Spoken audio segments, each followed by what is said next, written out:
They forced her to kneel before the new Luna, called her worthless, called her nothing, and no one in that grand hall could have imagined that within moments, the Alpha King's mark would ignite on her skin and shatter everything they believed about power, fate, and who was truly meant to rule.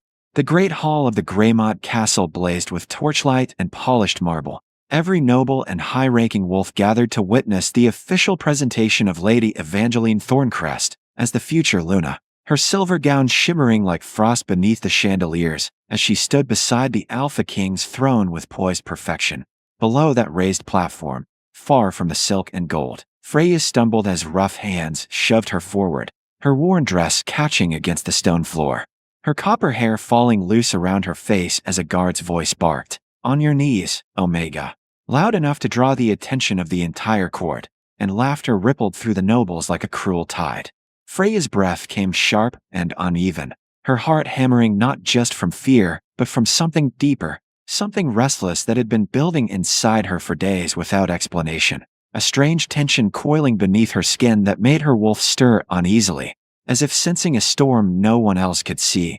She lifted her head slowly, green eyes flashing with quiet defiance despite the bruises forming on her arms, and for a fraction of a second, the noise in the hall dimmed, because there was something in that look, something that did not belong to a broken Omega. "She doesn't seem to understand her place," Evangeline said lightly from above, her voice smooth as honey but edged with steel, drawing all eyes back to her as she descended a single step, her expression calm, almost amused, as though Freya's humiliation was nothing more than entertainment arranged for her benefit.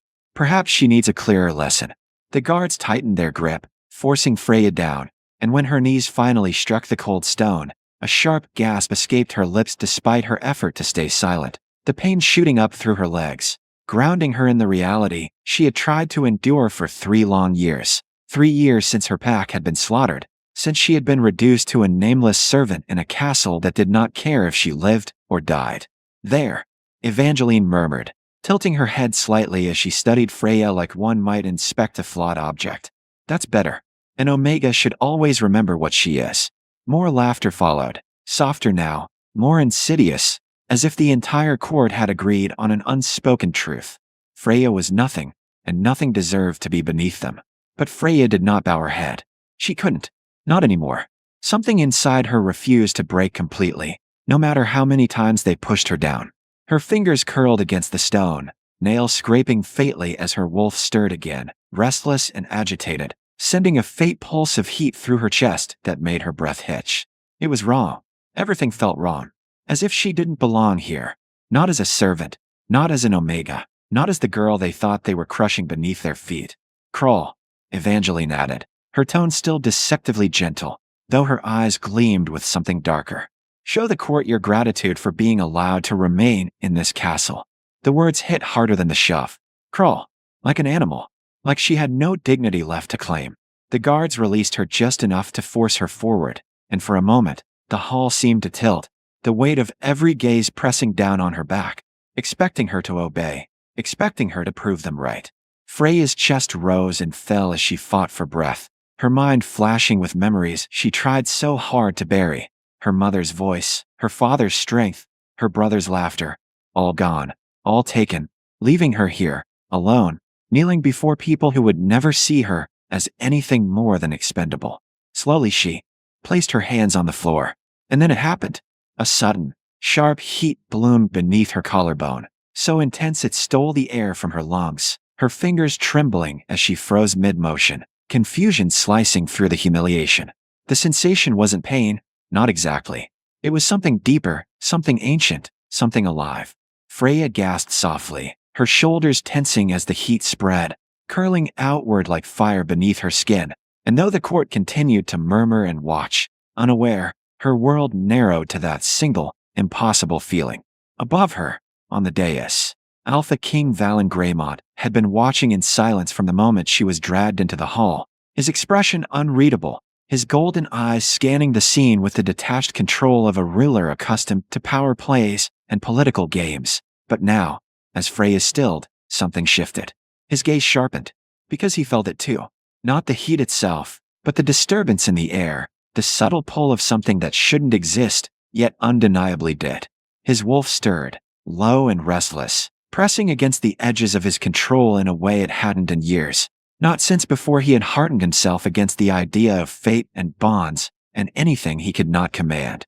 Move. One of the guards snapped at Freya, nudging her shoulder impatiently, unaware of the change rippling through her body. But she couldn't move. The heat intensified, spreading across her skin in a slow, deliberate pattern, and a faint glow, so soft it was almost invisible, began to flicker beneath the fabric of her dress. Freya's breath hitched again, her heart racing now for an entirely different reason, fear mixing with confusion as she lifted her head slightly, as if trying to understand what was happening to her. And across the hall, Valen took a step forward before he could stop himself. Something was awakening, and whatever it was connected to her. They told her to crawl, to bow, to accept the place they had forced her into. But the moment the heat beneath her skin turned into light, the moment that impossible glow began to pulse against her collarbone, everything in the great hall shifted from cruel amusement to stunned disbelief. Freya froze where she knelt, her hands still pressed to the cold stone, her breath coming in shallow bursts as the strange fire inside her spread, curling outward like something alive, something ancient that had been buried too long and was finally breaking free. She could feel it now, not just heat but power, a humming force beneath her skin that made her wolf surge forward in sudden, urgent awareness, as if recognizing something her human mind could not yet grasp. Around her, the laughter faltered, voices dropping into uneasy murmurs as a faint golden light began to seep through the thin fabric at her shoulder, subtle at first, easy to dismiss, until it wasn't. "What is that?" someone whispered from the crowd, the question cutting through the tension like a blade. And suddenly, every eye in the hall was fixed on the kneeling Omega who was no longer behaving like one. "Stand her up," a guard muttered, uncertain now, reaching for her arm. But the moment his hand touched her skin, he recoiled sharply with a curse, as if burned, and Freya gasped as the glow flared brighter in response, the heat spiking so intensely it forced a cry from her lips. Above them, Evangeline's composed expression cracked for the first time, her brows knitting together as she stepped forward, her voice sharp despite her attempt to maintain control. "What trick is this?" she demanded, her gaze narrowing on Freya with suspicion and something darker, fear, though she would never name it. "Answer me." But Freya couldn't answer. She didn't understand it herself. Her body trembled as the lights spread further, forming lines, patterns, something deliberate, something that felt like it was being carved into her very soul rather than simply appearing on her skin. And then Valen moved. He didn't think. He didn't question. One moment he stood at the dais. The next he was descending the steps with a speed that sent a ripple of instinctive submission through every wolf in the room. His presence commanding, overwhelming, his golden eyes locked on Freya with a focus so intense it silenced the hall completely. "Stop," he said, his voice low but absolute, and the word alone was enough to freeze every movement, every breath. He reached her in seconds, the guards instinctively stepping back as he crouched before her, his hand lifting to grasp her chin, not roughly, but firmly enough to force her to meet his gaze. The instant their eyes locked, the world seemed to tilt. Freya felt it like a shock through her entire being, a sudden, undeniable connection snapping into place, her wolf surging forward with a cry that echoed in her mind, recognition, belonging, something that made her chest tighten and her pulse race wildly. Valen inhaled sharply, his grip tightening ever so slightly as the scent of her, wild, untamed, unmistakable, hit him fully for the first time, and his wolf roared to life beneath his skin, no longer restrained, no longer silent. "Mine." The word slammed through him with such force it stole the breath from his lungs, ancient instinct overriding reason, logic, everything he had built to protect himself from exactly this kind of loss of control. "You," he began, his voice rougher than before, disbelief threading through it as his gaze flicked to the glowing mark, now clearly visible at her shoulder, no longer fate, no longer ignorable. The pattern had formed fully now, a swirling, intricate design that pulsed with golden light, alive with power that every wolf in the room could feel pressing against their senses. Recognition rippled through the hall in waves. Not confusion, not doubt. Recognition. "That's," someone breathed, the words barely audible. "It can't be." Evangeline stepped closer, her composure fracturing further with each second, her eyes fixed on the mark with growing horror. "No," she said, shaking her head sharply. as if denial alone could erase what she was seeing. That's not real. It can't be. She's an Omega. She's nothing. But the mark pulsed again, brighter this time, and the air itself seemed to thrum with its power, ancient magic woven into its very existence, undeniable and absolute. Freya's breath hitched as she looked between Valen and the glowing symbol, her voice trembling as she finally managed to speak.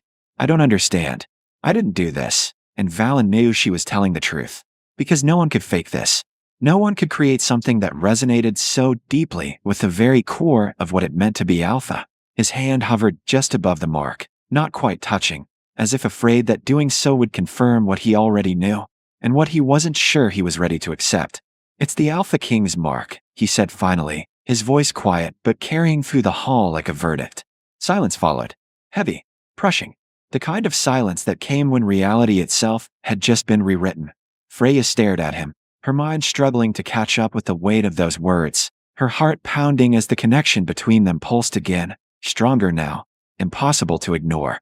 That's not possible, Evangeline snapped, her voice rising sharply as she stepped forward again, desperation creeping in despite her efforts to mask it. You chose me. The council chose me. This is some kind of trick, some kind of illusion. Enough. Valen cut her off, his tone still low but edged with something dangerous now, something that made even the strongest wolves in the room stiffen. His gaze returned to Freya, softer for a fraction of a second, though no less intense. It's not a trick. His wolf pressed forward again, insistent, unrelenting. Mate. The word echoed this time, no longer just instinct but truth, undeniable and complete. Freya felt it too, the bond tightening, wrapping around her chest, her lungs, her very soul, pulling her toward him with a force she couldn't resist even if she tried. You're my mate, Valen said, the words finally leaving his lips, and the moment they did, the mark flared one last time, bright, brilliant, final. The hall erupted. Voices clashed, disbelief and outrage colliding as nobles and alphas alike reacted to what they had just witnessed, alliances shifting in real time. Assumptions crumbling beneath the weight of something far older than politics or power. But Freya barely heard any of it, because all she could feel was him, and all Valen could see was her. They had forced her to kneel, had tried to break her in front of the entire court, but now the same hall that mocked her stood frozen as the truth burned into her skin, and the Alpha King himself stepped between her and the world that had tried to crush her. The uproar came all at once, nobles rising from their seats, voices clashing in disbelief and outrage, the word impossible thrown again and again as if denial could undo what every wolf present had already felt in their bones. Freya remained where she was for only a heartbeat longer before Valen's hand closed around hers, pulling her steadily to her feet, not as a servant being commanded, but as someone being raised, and the shift in that single act sent a ripple of shock through the hall, more powerful than any shouted protest. Evangeline staggered back a step, her perfect composure finally shattering as her gaze darted between their joined hands and the glowing mark that refused to fade. You can't be serious, she said, her voice cracking despite her effort to control it. She's nothing. She has no pack, no status, she's an Omega. This bond, this mark, means nothing compared to what has already been decided. Valen didn't even look at her at first, his attention fixed entirely on Freya, his thumb brushing unconsciously over her knuckles, as if grounding himself in the reality of her presence, the bond between them still thrumming, still settling into something deeper and stronger with every passing second. It means everything, he said quietly, and though his voice wasn't raised, it cut through the chaos with absolute authority, silencing the hall more effectively than any shout. Slowly, deliberately, he turned to face the assembly, his expression no longer uncertain, no longer conflicted, but resolute in a way that left no room for argument. You all saw it, he continued, his gaze sweeping across the gathered alphas, daring any of them to deny what had just occurred. The mark of the Alpha King does not appear by chance. It does not answer to politics or council decisions. It answers to the will of the moon itself. A murmur followed, quieter now, uncertain, because even those who opposed him could not refute the ancient truth behind his words. Evangeline's hands curled into fists at her sides, her breathing uneven as desperation took hold. Then she manipulated it. She insisted, her voice sharp, clinging to the only explanation that preserved her claim. She must have known. Must have planned this. Enough. Valen snapped this time, the word carrying the full weight of alpha command, forcing submission from every wolf present, Evangeline included, her body stiffening despite herself as instinct overrode pride. The silence that followed was absolute. Freya felt it all as if from a distance. The tension, the shifting loyalties, the disbelief. But beneath it, stronger than anything else, was the bond connecting her to the man beside her, no longer a distant pull, but a living, breathing presence that anchored her in place, that told her she was no longer alone, no longer invisible. She straightened slowly, lifting her chin as the last traces of the glow faded from her skin, leaving the mark behind like a declaration carved into her very being. "You made her kneel," Valen said, his voice quieter again but no less dangerous, his gaze settling on Evangeline with cold precision. "You called her nothing." He took a step forward, drawing Freya with him, not behind him, not beneath him, but at his side where everyone could see her clearly now, not as an Omega, not as a servant, but as something entirely different. "And yet she is the one the moon chose." The words struck harder than any accusation. Evangeline's lips parted, but no sound came out, her certainty crumbling piece by piece as reality closed in around her. "The title of Luna was never yours," Valen continued, his tone final, leaving no room for interpretation. "It cannot be claimed through alliances or ambition. It is given." His hand tightened slightly around Freya's, grounding her as much as himself. "And it has been given to her."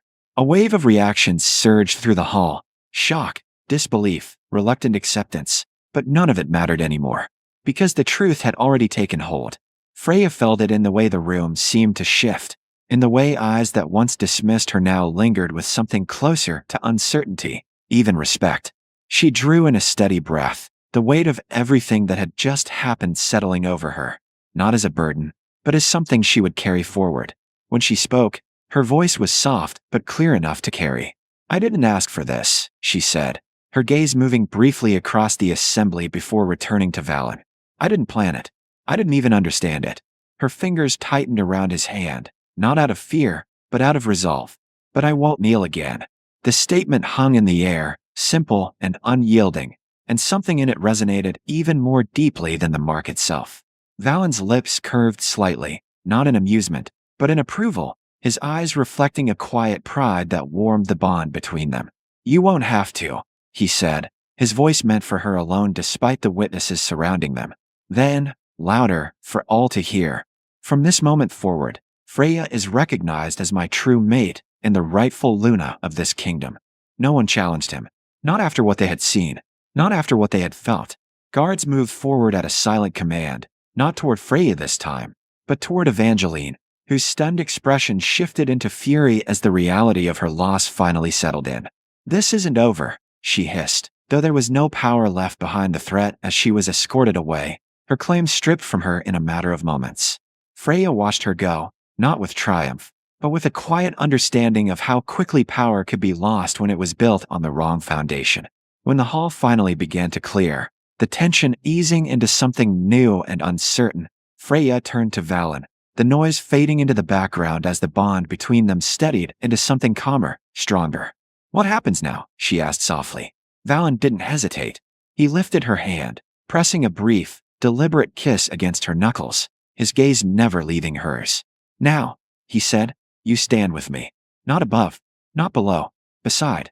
And for the first time since she had been dragged into that hall, forced to her knees and stripped of dignity, Freya felt something she hadn't allowed herself in years. Not fear, not anger, not even survival, but certainty. The girl they had tried to break was gone, and in her place stood the Luna they had never seen coming.